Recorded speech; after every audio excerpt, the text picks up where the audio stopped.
Coba bayangin bro, di tengah kondisi Timur Tengah yang makin panas, tiba-tiba Korea Utara nongol sebagai pendukung terbuka Iran melawan Israel. Nggak main-main, rezim Kim Jong-un terang-terangan nyebut Israel sebagai kanker perdamaian dunia dan langsung ngasih sinyal dukungan militer buat Iran. Dunia langsung heboh. Dari PBB sampai Pentagon, semua mendadak siaga. Trump pun yang biasanya percaya diri, sekarang mulai kehilangan kontrol. Ini bukan cuma masalah senjata, ini soal arah baru peta kekuatan global. Nggak banyak yang nyangka kalau Korea Utara bakal terjun dalam konflik yang lokasinya jauh dari wilayahnya. Tapi kalau lo perhatiin pola-pola aliansi global, semuanya masuk akal. Iran dan Korea Utara emang udah lama jalin kerja sama militer, terutama dalam pengembangan rudal dan program nuklir. Dan ketika Amerika Serikat menyerang fasilitas nuklir Iran pada 22 Juni 2025, Pyongyang langsung anggap itu sebagai ancaman terhadap stabilitas dunia multipolar. Lo kebayang nggak sih? Korea Utara, negara yang sering dianggap terisolasi, sekarang justru masuk gelanggang konflik besar dunia. Dan bukan sebagai korban, tapi sebagai pion aktif. Mereka tahu, posisi mereka sekarang punya nilai tawar tinggi, apalagi setelah bantu Rusia di Ukraina.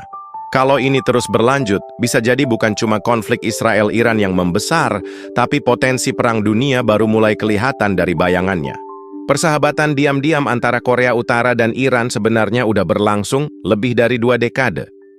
Kedua negara ini sama-sama jadi musuh tradisional AS, sama-sama dijatuhi sanksi internasional, dan sama-sama punya program militer rahasia yang bikin Barat ketar-ketir. Mereka sering tukar-menukar teknologi rudal, sharing pengetahuan pengayaan uranium, sampai uji coba sistem pertahanan bersama lewat jalur tertutup. Nah, dalam beberapa tahun terakhir, hubungan mereka makin erat sejak Rusia ikut masuk ke blok kerja sama ini. Rusia bukan cuma fasilitator diplomatik, tapi juga aktor yang menyeimbangkan posisi geopolitik dunia. Dalam forum keamanan Moskow awal Juni lalu, Korut dan Iran kedapatan duduk dalam satu panel diskusi tertutup soal pengamanan kawasan strategis dari ancaman unipolarisme Barat. Sinyal makin kuat bahwa kerja sama 3 negara ini bukan omong kosong. Disinilah letak kepanikannya Amerika dan sekutunya. Kalau sebelumnya konflik hanya melibatkan 2 kutub, Barat versus Iran, sekarang peta pemainnya berubah total. Dengan hadirnya Korea Utara, kekuatan timur jadi makin solid. Lo bisa bayangin, Iran pegang front Timur Tengah, Korut megang Asia Timur, dan Rusia jadi dalang pengatur strategi dari Eropa Timur.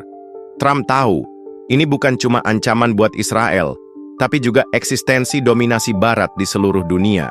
Di sisi lain, Netanyahu juga sadar kalau kali ini dia nggak bisa main gila terus. Setelah lebih dari 57.000 warga Palestina jadi korban sejak Oktober 2023, dunia udah mulai muak. Dan begitu Korut ikut masuk lewat jalur diplomatik dan teknis, dunia langsung mulai mempertanyakan, siapa sebenarnya biang kerok konflik? Dunia mulai mengubah narasinya. Puncak ketegangan terjadi setelah serangan udara Amerika Serikat terhadap fasilitas nuklir Iran di Natanz pada 22 Juni 2025. Serangan itu disetujui langsung oleh Presiden Trump yang baru menjabat kembali sebagai bentuk penegakan hukum internasional terhadap pengayaan uranium ilegal. Tapi justru serangan itu memicu reaksi berantai. Iran langsung aktifkan aliansinya dan Korea Utara merespons dalam waktu kurang dari 24 jam. KCNA mengeluarkan pernyataan resmi yang menyebut bahwa serangan terhadap Iran adalah bentuk kolonialisme modern.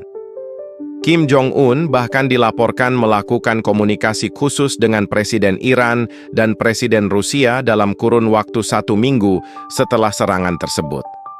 Belum ada pengerahan pasukan, tapi Korea Utara disebut sudah menyiapkan logistik rudal dan penguatan komunikasi militer untuk mendukung sistem pertahanan Iran dari jarak jauh. Cina juga mulai gerak. Meski belum menyatakan dukungan terbuka, tapi PLA, Tentara Pembebasan Rakyat, dikabarkan siaga penuh di kawasan Laut Cina Selatan dan semenanjung Korea. Korea Selatan langsung panik, dan Jepang mulai evakuasi beberapa fasilitas sensitifnya. Amerika Serikat sendiri mulai kesulitan karena harus bagi fokus. Satu sisi jagain Israel, sisi lain khawatir serangan balasan bisa muncul dari Pasifik. Yang menarik, Rusia justru kayak ikan di air. Mereka pakai kesempatan ini buat dorong narasi koalisi anti-barbarisme Barat dan mulai ngajak negara-negara BRICS buat bikin forum tandingan Dewan Keamanan PBB. Indonesia bahkan disebut dalam beberapa laporan Rusia sebagai salah satu negara netral yang bisa jadi jembatan dialog, meski belum memberikan sikap tegas ke blok manapun. Secara geopolitik, keterlibatan Korea Utara ini bukan iseng atau spontan. Ini bagian dari strategi Grand Alliance baru. Rusia, Iran, Korea Utara mungkin bakal merembet ke Cina. Tujuannya jelas, menggoyang hegemoni Barat yang selama ini dominan di Timur Tengah dan Asia. Dan yang bikin Barat pusing, blok ini bukan cuma kuat secara militer, tapi juga udah mulai solid secara ekonomi dan politik. Kalau sebelumnya kekuatan Timur selalu dianggap fragmentaris, sekarang mereka punya agenda bersama. Mereka lawan sistem sanksi, bangun jalur perdagangan alternatif, dan bahkan mulai tinggalkan dolar dalam transaksi internasional. Dengan Iran yang jadi pusat energi, Rusia sebagai pemasok senjata dan logistik, serta Korea Utara sebagai ancaman nuklir konstan, Barat nggak punya pilihan selain rebutan respons dan narasi. Trump, yang biasanya dominan, sekarang justru terlihat gamang. Tekanannya datang dari internal juga karena sebagian besar rakyat ASEAN sebenarnya udah capek dengan intervensi militer. Sementara Netanyahu makin terisolasi secara diplomatik. Dukungan terbuka dari beberapa negara Eropa mulai melemah karena korban sipil Palestina terus bertambah. Dalam banyak forum internasional, kini muncul pertanyaan, apakah ini awal dari tatanan dunia baru? Dunia perlahan mulai menyadari bahwa pengaruh Barat gak lagi absolut. Dan negara-negara seperti Korea Utara justru jadi pion penting dalam membentuk ulang struktur kekuasaan global. Buat Indonesia, konflik ini adalah peringatan keras bahwa dinamika global udah berubah. Kita nggak bisa lagi cuma duduk di pinggir jadi penonton. Indonesia harus sigap menjaga stabilitas kawasan. Karena kalau perang ini melebar ke Pasifik, dampaknya bisa langsung terasa, dari ekonomi, perdagangan, sampai keamanan. Isu Palestina udah lama jadi perhatian publik Indonesia, tapi sekarang konteksnya makin rumit.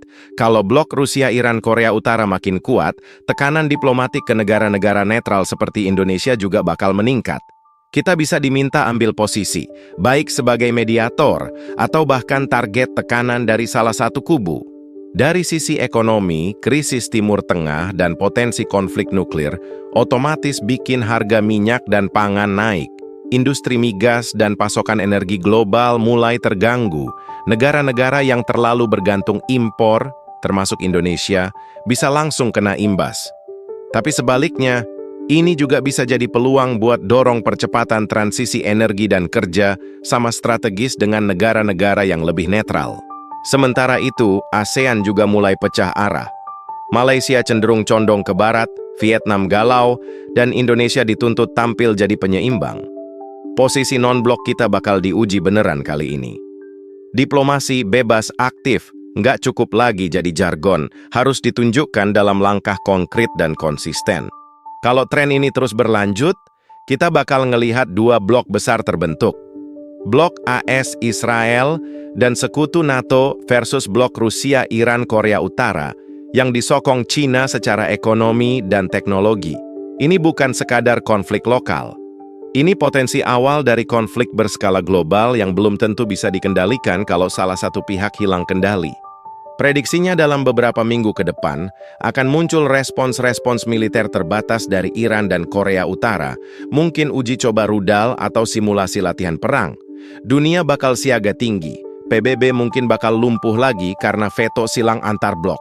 Dan negara-negara netral, termasuk Indonesia, akan ditantang buat buka jalur diplomasi baru yang realistis dan konkret. Buat Indonesia, ini juga sinyal buat mulai perkuat pertahanan dalam negeri dan diplomasi luar negeri. Kita butuh saluran komunikasi terbuka dengan semua pihak, baik Barat maupun Timur.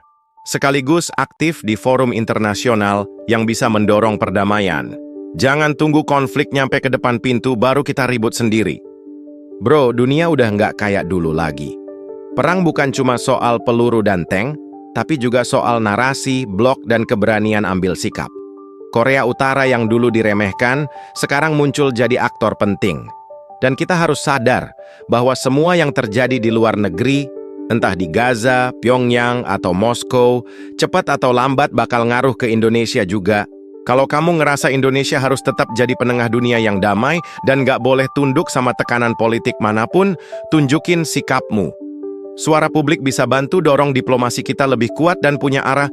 Tulis di komentar, Indonesia, pilar, damai dunia baru. Dan jangan lupa, like, share, dan subscribe channel ini kalau kamu peduli sama masa depan bangsa dan nasib rakyat Indonesia di tengah konflik global. Semakin banyak yang melek geopolitik, semakin besar peluang kita mendorong dunia ke arah yang lebih beradab. Karena kita bukan cuma warga negara, kita adalah bagian dari cerita besar dunia.